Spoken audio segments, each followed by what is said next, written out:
اعوذ باللہ من الشیطان الرجیم، بسم اللہ الرحمن الرحیم۔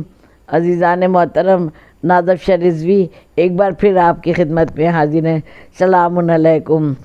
الحمدللہ رجب کی پہلی تاریخ سے ہمارا اور آپ کا سلسلہ گفتگو کا جاری اور ساری ہے، جس میں الحمدللہ تمام نماز، اذکار اور روزوں کے تذکرہ ہوتا رہا ہے، اور بیچ بیچ میں جیسے مسئلے مرحلے اور مسائل آتے رہے ان پر بھی بات ہوتی رہی ہے۔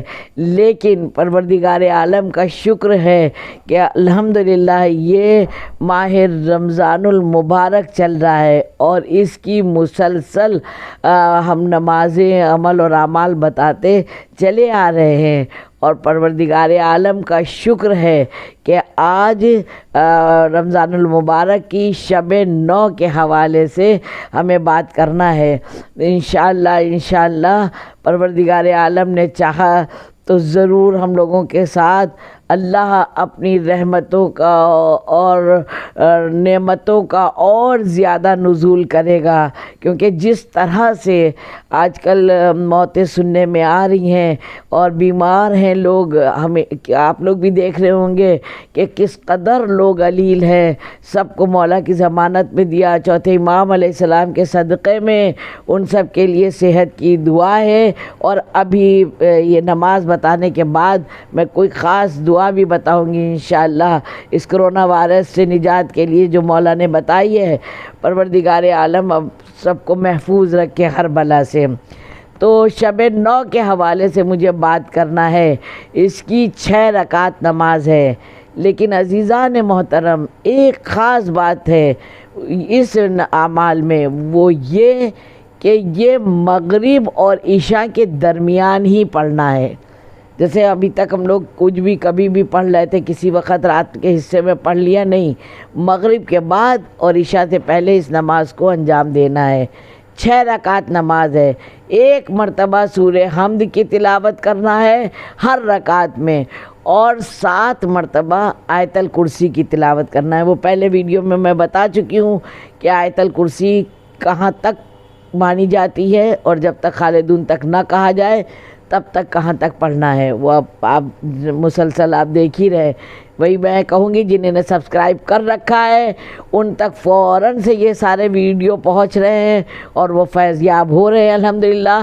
اور لیکن جو کوئی لوگ بھی دیکھ رہے ہیں ان سب کے لیے ہم شکر گزار ہیں، اور ان کے لیے خاص طور سے دعا ہے۔ جو نئے جڑے ہیں ان کے لیے بھی ڈھیر ساری دعائیں، مگر اس کو مسلسل دیکھتے رہیں گے تو تمام ابھی قیمتی باتیں، عمل اور اعمال کے علاوہ طرز زندگی میں ہم لوگ کس طرح سے یہ کرونا وائرس سے نجات حاصل کر سکتے ہیں، کس طرح سے اپنے مالی حالات کو سدھار سکتے ہیں، اور کس طرح سے اپنے بچوں کی شادیاں کرنا ہے، کیسے اپنے گھر کو، سب کچھ سنتے آئیے نا مجلس میں کہ ہر خشک و تر موجود ہے کلام الہی میں، تو کیوں ہم لوگ اس سے محروم رہ جائیں؟ جب موجود ہے تو محروم رہنے کی کوئی بات ہی نہیں ہے۔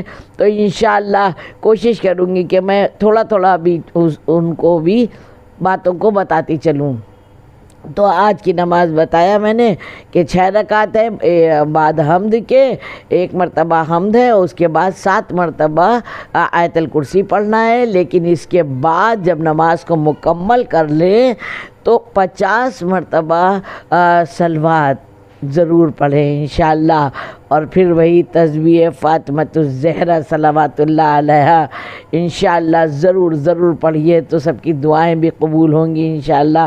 نماز اور عمل اور اعمال قبول ہو، اس کی بھی دعا کرتے ہیں۔ ہمارے حق میں بھی دعا کریے گا بھائی، ہم لوگ کی بھی دعائیں قبول ہوں، کچھ بھی غلطی نہ ہونے پائے، گناہوں سے دور رکھے مولا ہم لوگوں کو۔ تو یہ اس طرح سے نماز پڑھی، اور جانتی ہیں اس کا کتنا بڑا ثواب ہے؟ کہا کہ جس شخص نے بھی اس نماز کو رمضان المبارک کی 9 شب کو انجام دیا تو سمجھ لیجئے کہ اس کا جو مرتبہ ہے وہ صدیقین کے عمل کے برابر لکھا جائے گا، اور صالحین کے عمل کے برابر لکھا جائے گا، اور اس کے مرتبہ بہت بلند کر دیا جائے گا۔ اتنا اجر و ثواب ہے۔ لیکن ایک خاص بات اور یہ کرنا ہے کہ کرونا وائرس کے حوالے سے بہت لوگوں کی جانیں جا رہی، مولا سب کو زندہ اور سلامت رکھے۔ جیسے میں کہتی ہوں کہ نہج البلاغہ ہے، صحیفہ سجادیہ ہے یا صحیفہ کاملہ ہے، یہ چیزیں کتابیں آپ لوگ اپنے پاس ضرور رکھیے۔ تو اس کی یہ 7 نمبر کی دعا ہے، اس کی یہ 7 نمبر کی دعا ہے، صحیفہ کاملہ میں صحیفہ سجادیہ کی 7 نمبر کی دعا۔ تو یہ ضرور آپ لوگ جو ہیں تو انشاءاللہ اس کو پڑھیے اور ضرور روز پڑھ لیا کریے، اس کو فوٹو اسٹیٹ کرا لیجئے، اپنی جانمازوں میں رکھ لیے یا گھر میں کہیں چسپاں کر دیجئے، بچہ پڑھے۔ ہر چیز کی دعا ہے، ہمارے امام علیہ السلام نے کہیں پر ہم لوگوں کو تشنا نہیں چھوڑا ہے۔ تو ہم لوگوں کو پروردگار عالم پڑھنے کی توفیق عطا فرمائے۔ اور باقی بہت قیمتی ایک دعا ہے اور ایک عمل ہے جو بکرے پر پڑھ کے اور اس کو ذبح کر کے جو بھی کھائے گا تو انشاءاللہ اس کو یہ کرونا وائرس نہیں ہوگا۔ تو میں کوشش کروں گی، وہ بڑی دعا ہے، کوشش کرتی ہوں کہ آپ لوگوں کی خدمت میں کسی طرح سے پیش کر سکوں، نہیں تو پھر کوئی اور ذریعہ اللہ جو بنائے گا وہ لاؤں گی انشاءاللہ آپ کے سامنے۔ تب تک اللہ سے دعا ہے پروردگار عالم، اے خالق کائنات، اے مالک کائنات، اپنے رحم و کرم کے سائے میں رکھے۔ ابھی مولانا حمید الحسن صاحب کے لیے آ رہا ہے کہ ان کے حق میں دعا کریے۔ وقار صاحب جو اودھ نامے کے ہیں، ماشاءاللہ اتنا کام انہی نے کیا ہے، ان ہستیوں نے دین کے لیے، ان سب کے لیے بھی دعا ہے۔ اور جن کو ہم لوگ جانتے ہیں، نہیں جانتے ہیں، سب کے لیے دعا۔ اور آپ بھی دعاؤں میں یاد رکھیے گا ناظف شاہ رضوی کو اور ان کے بچوں کو، سب کو مولا کی ضمانت میں دیا۔ والسلام۔